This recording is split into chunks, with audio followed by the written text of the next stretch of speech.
galera do YouTube, tudo bom? Estou aqui em mais uma segunda-feira para fazer um vídeo sobre a série Rampa. Aí eu tinha pensado que eu já tinha lido, que eu só tinha lido 3 livros dele, né? Mas eu fui perceber que eu li 4.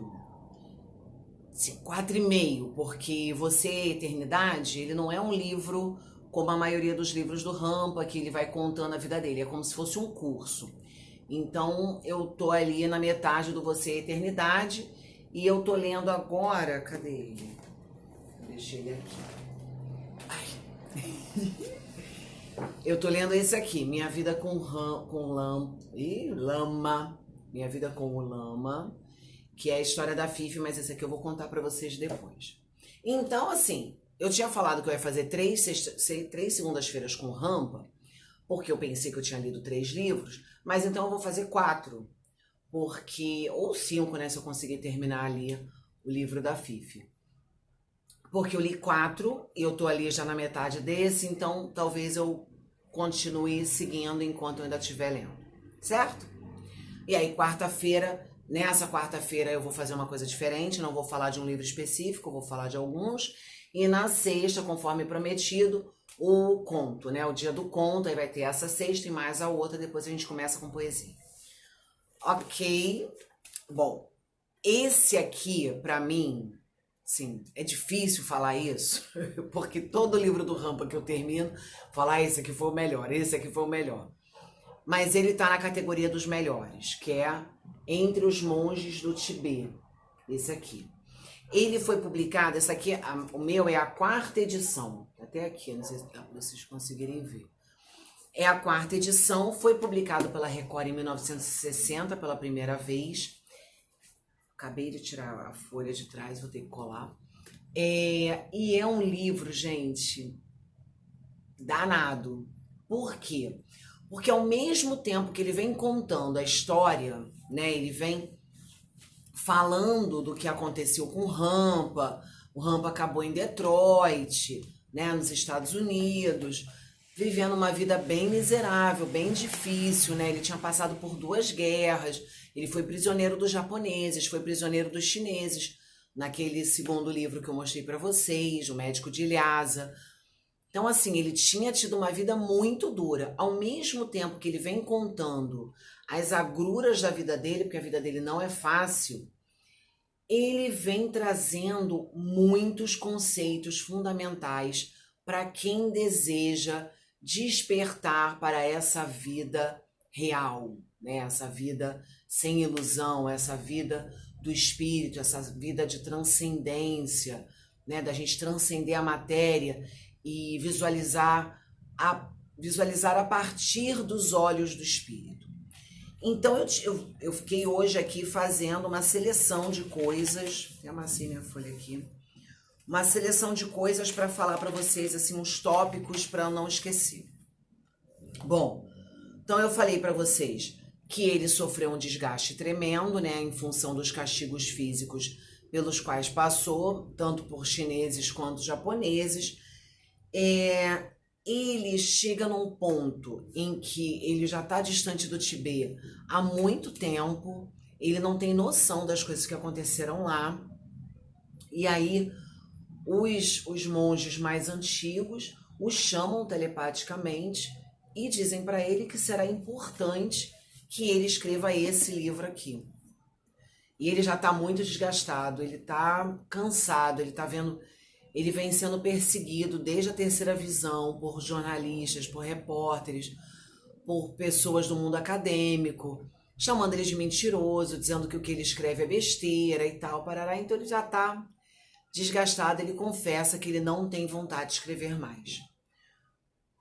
Mas aí eles levam Rampa, através de uma viagem astral, até o Tibete, para ver o que está se passando no Tibete. E aí ele descreve cenas horríveis dos monges sendo mortos pelos chineses, de toda uma maldade, de uma perversidade que acontece, sabe? Quando existe uma guerra. Então, é triste de ler essa parte, sim. Ele vê como que o Mingyar Dondup, que é o seu mentor, né? O seu mestre, morre, como que ele falece. Então ele fica muito mexido com aquilo, muito revoltado e muito na expectativa de fazer ou não o livro. Ao mesmo tempo, vem contando como que ele sai de Detroit, como que ele chega até a Rússia e como... É em Detroit que ele tá? Eu tô com isso aqui na minha cabeça, se é em Detroit. Porque eu confesso pra vocês que já tem um tempinho que eu li esse aqui. E sinceramente, eu tô aqui me perguntando se ele estava em Detroit nesse momento ou não. Peraí. Isso mesmo, Detroit. É que ele até fala do enlameado Rio de Detroit e tal. Então ele chega até a Rússia, mas ele acaba sendo deportado para Alemanha. E no meio desse caminho o corpo dele já está muito doente, ele já não tem mais estrutura para seguir com a sua missão, né, com o seu propósito de vida. Então Mingyar Dondup o traz numa viagem astral e pergunta a ele mesmo, olha, você quer continuar? Se você quiser desistir, cara, não vai ser demérito seu, você pode desistir, mas a gente está vendo que o seu corpo está muito doente. Se você quiser continuar, o trabalho tem que ser feito, né, e tal. E aí ele decide que ele vai continuar. E aí vai continuar e vai escrever o livro. Então, nesse livro, como eu já tinha dito para vocês, ele vem trazendo alguns conceitos muito fundamentais que eram de conhecimento público na época dos egípcios, né, lá atrás, né? Hoje ainda tem egípcio, mas não com aquela religiosidade daquela época. Então, na época dos romanos, egípcios, eu anotei aqui, chineses, os gregos, os budistas acreditam nisso ainda, os esquimós. Mas nessa época toda aí, todo mundo sabia da existência, da importância do ato sexual para ativar uma energia que existe na base da nossa coluna, chamada Kundalini. Bom, na medida em que, e aí eu tô contando a história, eu não tô criticando A ou B, religião A ou B, tá? Mas na medida em que a religião católica veio tomando conta do Ocidente, foi-se necessário dissociar o sexo dessa aura de religiosidade.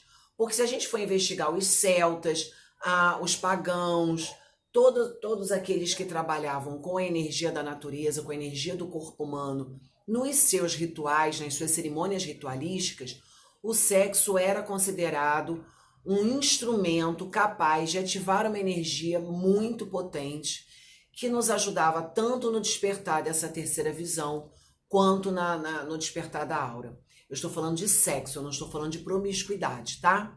Não estou falando de sair transando aí com todo mundo, que isso aí é outra coisa. Isso é do ocidental também, tá? Não estou falando disso, estou falando do sexo. Tanto que existe o sexo tândrico, que é feito entre casais, para ativação dessa energia Kundalini. E aí ele fala aqui sobre nós ocidentais, e eu separei que eu achei interessante falar para vocês. E vocês podem buscar mais conceitos na internet ou nesse livro mesmo, que ele traz bastante coisa. No homem ocidental comum, essa grande força se encontra adormecida, dormente, quase paralisada pela falta de uso. Na verdade, é como uma serpente enrodilhada na base da espinha. Serpente essa com poder imenso, mas que, por diversos motivos, não pode escapar de seus confins por enquanto. Essa figura mítica de uma serpente é conhecida como Kundalini, e nos orientais despertos sua força pode subir pelo canal do nervo espinhal, elevar-se ao cérebro e além até o plano astral. Quando sobe, sua potente energia aciona cada um dos chakras ou centros de poder, como o do umbigo, garganta e diversas outras partes vitais. Quando esses centros são despertados, a pessoa se torna cheia de vida, poderosa e dominante. Tendo controle completo sobre a força serpente, pode-se conseguir qualquer coisa. Pode-se mover montanhas ou andar sobre a água ou levitar, ou deixar-se sepultar na terra em câmara fechada, da qual é possível sair vivo a qualquer momento especificado. Essa é o benefício da ativação dessa Kundalini. Eu também já ouvi em relação à Kundalini que, olha, tem que tomar muito cuidado, que senão a pessoa fica ninfomaníaca, né? A mulher fica ninfomaníaca, o homem fica ali com uma necessidade de sexo cada vez maior. Gente, eu acredito no equilíbrio. E eu acredito que não é pelo medo que esse equilíbrio vai acontecer, né? Se você ativar uma força vital em você para que você se torne uma pessoa empoderada, com força vital para conseguir o que você deseja, para enxergar melhor os caminhos que a vida te propõe, para tomar decisões mais acertadas, isso é uma coisa.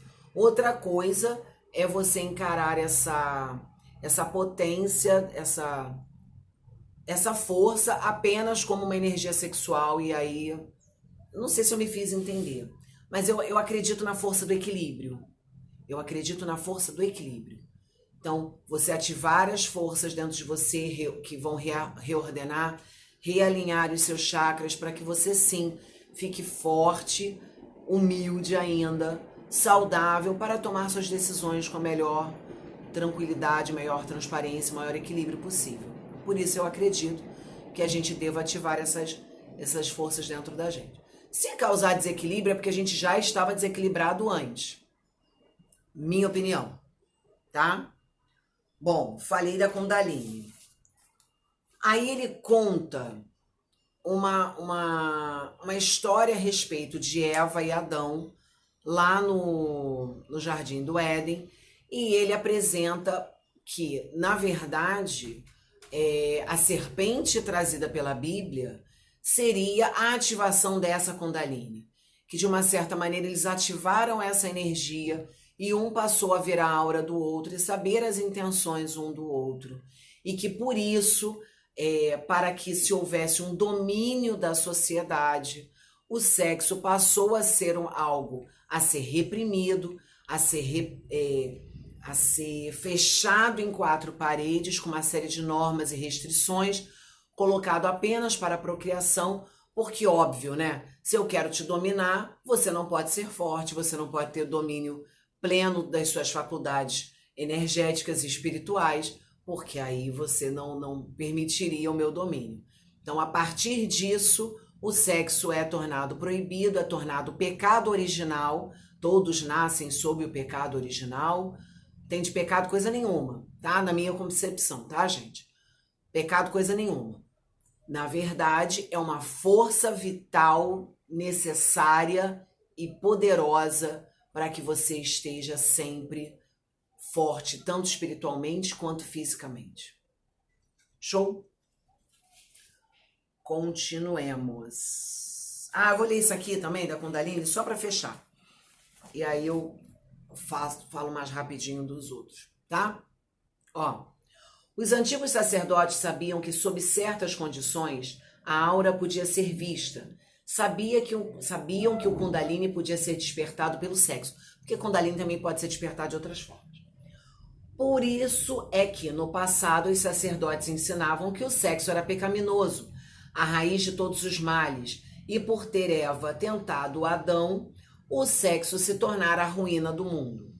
Ensinavam isso porque, às vezes, como disse, o sexo pode despertar o Kundalini que se acha adormecido na maioria das pessoas na base da sua espinha. Pode ser despertado de outras formas, tá? Agora, é um sexo, gente, que não é promíscuo, tá? Não é esse sexo ocidental que a mulher tem que transar com não sei quantos homens e o homem tem que transar com não sei quantas mulheres. Não é isso não, tá? Tá bem distante disso. Bom, continuemos. Então, ele fala de Kundalini. Num outro trecho, ele fala que ele passou muito mal, ele passou maus bocados, as pessoas achavam que ele ia morrer. Ele acaba caindo numa aldeia de pessoas que haviam sido escravizadas e formaram ali um quilombo. E as mulheres, né, aquela maravilha, as mulheres começam a orar sob os pés dele porque elas sabiam que a alma dele já tinha saído. E elas estavam tentando fazer com que ela voltasse para que ele revivesse.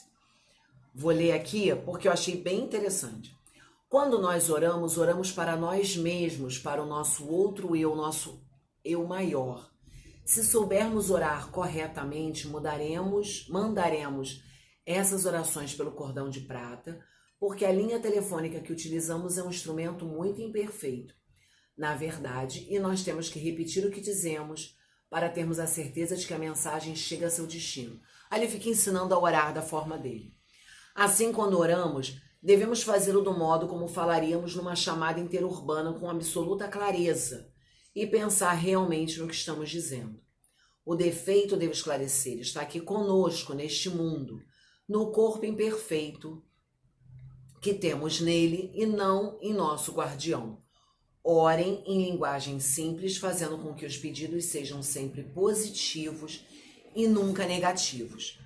Então, a maneira que ele considera como uma oração válida seria uma oração ali falando de coisas positivas da nossa vida. Muito condizente com o que a gente escuta hoje das pessoas que estudam física quântica, as pessoas que estudam lei da atração, porque nós, para o universo, nós não somos pessoas individuais, nós somos uma assinatura energética. O outro para o universo não existe, existe um e o outro são a mesma coisa, nós somos um e o todo. Então, se a gente fica nesse momento de reclusão, de meditação, de oração, reclamando, a gente está clamando ao universo que eles não nos dê de volta, nos dê em dobro aquilo que a gente reclama. Então, o ideal, tanto para a Rampa, quanto para todos esses estudiosos que estudam lei de atração, que estudam física quântica, que estudam frequência vibracional, é que a gente fale positivamente, que a gente agradeça, que a gente esteja em estado de gratidão, em estado de felicidade, de alegria, mesmo com todos os percalços, porque o universo vai compreender que estamos nesse estado e aí ele vai nos mandar o dobro disso. É o dobro de reclamação, daquilo que te faz reclamar, ou o dobro daquilo que você agradece. Aí você escolhe, fica na escolha de cada um. Então o Rampa em 1960 já estava falando aí o que a galera está começando a falar agora, né? Rampa é demais. Ao mesmo tempo, ele fala de uma coisa que hoje se chama de bioquineses, né? Eu, pelo menos, compreendi dessa forma. As pessoas hoje chamam de bioquineses o que Rampa chama aqui no livro de formas pensamento, que ele diz que porque como ele considera que a nossa imaginação é uma força muito mais poderosa do que a gente imagina, eu achei que eu tinha separado, mas não separei. É uma força muito mais poderosa do que a gente imagina.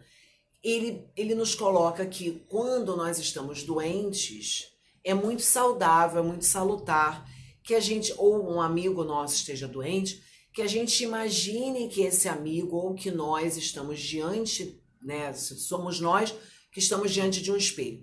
E se é o amigo, que o amigo está diante de você, você imaginar o órgão que está infectado, que está doente, e você criar uma forma pensamento, e aí cada um vai criar a sua, uma bolinha, um coração, uma estrela, e ordenar essa forma pensamento que ela possa transmutar aquela doença numa coisa boa, numa coisa positiva. De uma certa maneira, a bioquinesis vem falando isso, né? Que com as repetições, com a visualização do órgão ou da mudança que você queira no seu corpo, você consegue transformar aquele órgão que está doente, ou você consegue transformar aquele determinado ponto de você que você não quer. É a mesma base, né? Então, mais uma vez, Rampa trazendo aí pra gente um conhecimento muito importante. E por último, não menos importante, ele fala de registro acástico também, tá, gente? Que é um registro onde está guardado tudo que a gente faz. Todas as caquinhas que a gente faz tá lá no registro acástico. Mas eu não vou falar dele porque eu quero que você leia o livro. Quero falar mais. Por último, eu peguei a parte mais danada do livro, né? Porque conforme o corpo do Rampa vai se tornando mais deteriorado, chega um ponto que ele não tem mais condição de continuar vivo. E aí é proposto a ele passar por um processo de transmigração ou metempsicose, como algumas outras pessoas falam, que consiste em quê, minha gente? Em tirar a alma de um corpo e transmigrar para um outro corpo.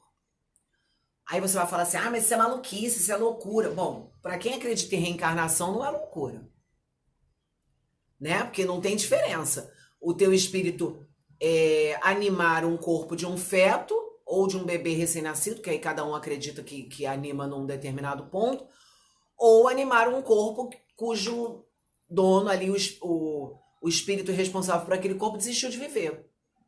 Que é isso que acontece. O Sírio, que é um inglês, ele não quer mais viver, ele está num estado de depressão constante, ele não quer mais viver.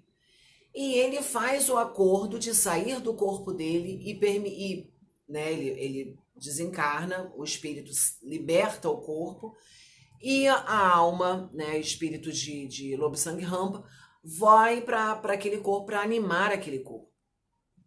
Parece maluquice, mas não é. Não é.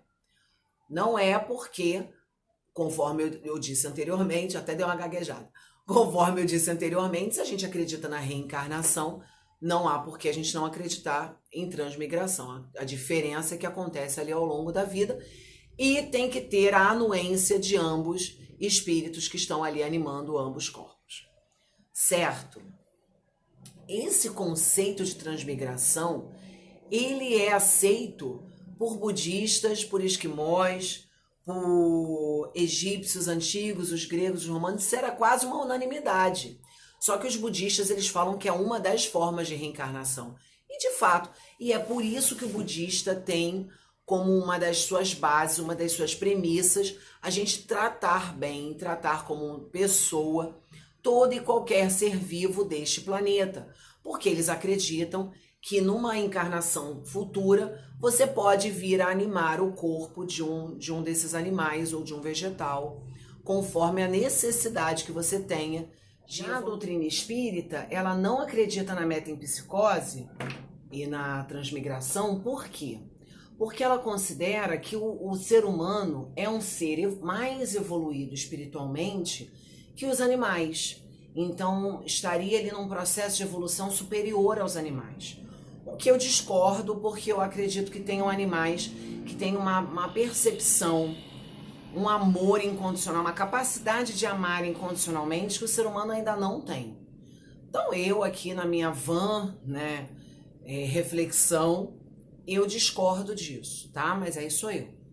A doutrina espírita então não concorda com a metempsicose nem com a transmigração, apesar de concordar com a ideia de reencarnação, com a ideia de vidas sucessivas, de vida após a morte, etc. O que eu estou fazendo aqui com esses vídeos, gente, e com esse em particular, com essa série de vídeos sobre o Rampa, é apresentar uma outra maneira de ver o mundo, né? Apresentar uma outra cultura, que é a cultura tibetana, apresentar a forma como um lama via o mundo, como um lama foi educado nesse mundo, a cultura envolvendo esse lama, a cultura desse lamaísmo e desse budismo, né, porque são religiões ali muito próximas, uma nova maneira de enxergar o mundo, as pessoas e a energia, né? Claro que vocês não precisam concordar com tudo que eu falo, assim como eu não concordo com um monte de gente, com um monte de coisa que eu leio. Eu acho que isso é super saudável, né, na medida em que a gente discorda educadamente e a gente conversa para que se chegue num denominador comum, ou se não chegar no denominador comum, que cada um siga feliz com a sua visão de mundo. Eu acho que isso é importante. Vivemos numa democracia ainda, né? Então é isso, minha gente. Beijo de lua. Aqui estão os próximos livros, né? Se bem que o outro tá lá dentro, que é Na Caverna dos Antigos. Aqui é o que eu tô lendo agora, Minha Vida com Lama, eu já mostrei lá no começo. E esse aqui é o outro que eu falei pra vocês. A minha capa tá toda feinha, porque eu comprei num senhor que vendia na rua, tá vendo? Tava todo rasgado, eu botei um suporte de plástico aqui pra não continuar rasgando. Você é Eternidade. Esse aqui também é muito bom, porque ele traz aí um curso, né? Ele faz um curso sobre a espiritualidade que nos cerca e da qual fazemos parte. Certo? Beijo de lua para vocês, com todo o amor desse universo.